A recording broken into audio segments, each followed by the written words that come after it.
normal times, a blowout jobs report would be cause for celebration. But in this time of high inflation, good news is bad news.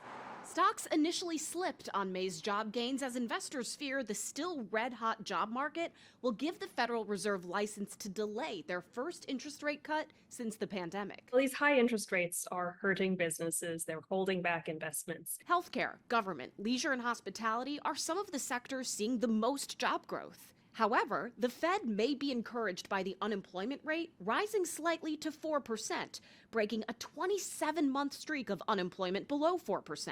That increase in unemployment was almost entirely driven by young workers.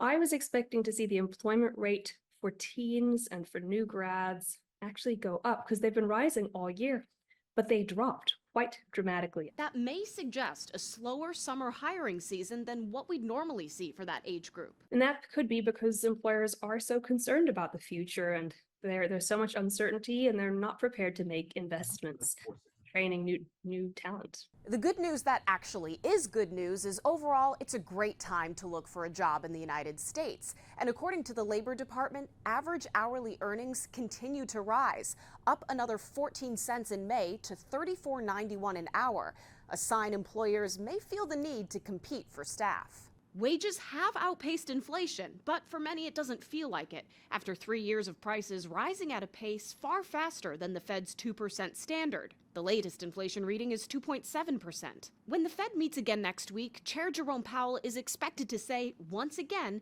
they haven't seen enough progress yet to declare mission accomplished and lower those painfully high interest rates.